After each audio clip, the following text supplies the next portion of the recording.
I know from my own experience how hard it can be to decide what to do about your drinking, especially when you're in the grey zone, when you are not like the cliched stereotypes of rock bottom drinkers. So perhaps your drinking isn't a complete disaster every day and you still get up and you do all the things you need to do. Maybe you hide it from other people really well. Maybe you're actually so good at hiding it that you almost convince yourself it isn't really the problem it actually is. Over the past couple of weeks in these videos, I've been talking quite a bit about tracking your drinking, tracking the impact that alcohol is having on your life, on your sleep, your time, your bank balance, your physical and mental health. And that's really important for you to do because this is your decision, right? And a big part of making a change like this is acknowledging where you're at and deciding if it's good enough, deciding if it might be time to stop for a bit, whether it's worth giving sobriety a proper chance. And I know you might be feeling quite alone with this right now. Maybe it's hard for you to talk to other people about this. Maybe you haven't told anyone. If this is you, I thought it might be helpful for you to hear about some of the things that have made other women decide enough is enough. Because I'm in this fairly unique position of having coached thousands and thousands of women through my online stop drinking program. And through that process, through those experiences, I've heard a lot of the same stories over and over. And I've noticed some of the same key signs popping up again and again. And so I thought it might be helpful for you to hear that. There are 6 surprising and subtle signs that I think might be clues it's time to take a break from drinking. So this is the first sign. It's that you always have one eye on the booze. When you're drinking, you know exactly how much alcohol you have at home. You know if your supplies are running low, and you might actually feel anxious about getting to the shops to buy more before they close. Maybe when you're out with friends, you're the one keeping an eye on what they're drinking so you can try and slow down and actually pace yourself with them. If you are sharing a bottle of wine in a restaurant, you're probably always well aware of how much is left in the bottle because you're already thinking about whether you should order another one. Maybe you even feel irritated sometimes that other people just don't seem to be drinking as quickly. The second sign is that you might be very touchy about your drinking. Maybe someone makes an offhand comment about how you love your wine, or you're always up for a few drinks, and it really bugs you. And you start thinking about why they said what they said. Was it just a joke, or have people found out your secret? Perhaps your friends and family keep buying you alcohol-themed gifts, and it's done in jest, but it's made you worry that they associate you with drinking. Or maybe someone has actually tried to talk to you about your drinking, but you have been very sensitive and defensive about it. Now is a good time to think about why you're responding in that way.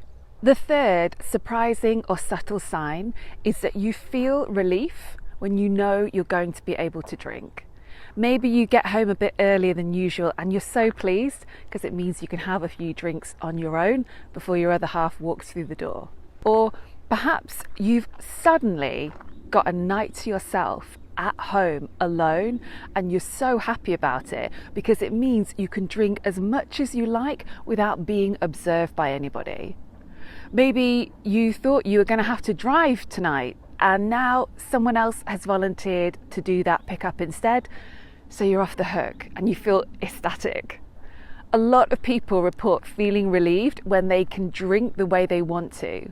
And by the same token, they often feel very irritated when their plans to drink on any night are interrupted.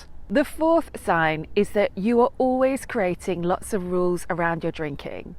Now, this may be something that you haven't even really realized that you've been doing. It's just kind of happened over time. Perhaps you go through periods of really trying to drink only on certain days of the week or after a certain time of day. And then when that stops working, maybe you create other rules around where you can drink or what you can drink or who you can drink with. How many rules have you created over the years? Now is a good time to reflect on that. The fifth sign is a feeling of fear and unease. So towards the end of my drinking career, I remember feeling this sense of dread. I had this sense that something was about to go wrong. And I think this happens when you've had a few close shaves, when you have maybe done something silly whilst drinking, and it could have ended in disaster with you hurting yourself or someone else. Maybe something has shaken you a bit. Or perhaps that feeling of dread is more about being found out. Maybe your recycling bin is bulging with empty bottles and you're just always a bit paranoid your neighbours have noticed. Or you started buying wine from a few different shops so it doesn't look like you're buying quite as much. I think it's really hard to put your finger on this uncomfortable feeling of unease, but my goodness, you certainly notice when it goes. The sixth and final sign I want to mention is that you're here watching this.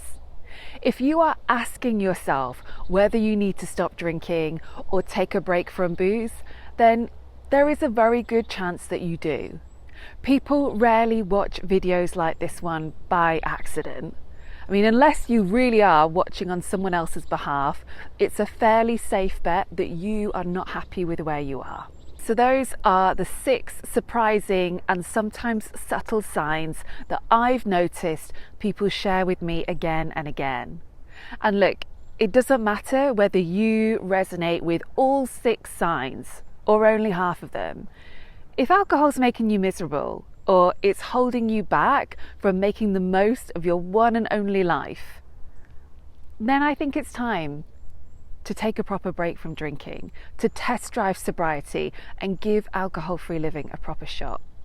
Now, my free Take a Break from Booze masterclass starts later this week and I'm excited about it. I'd love you to join me for this free training.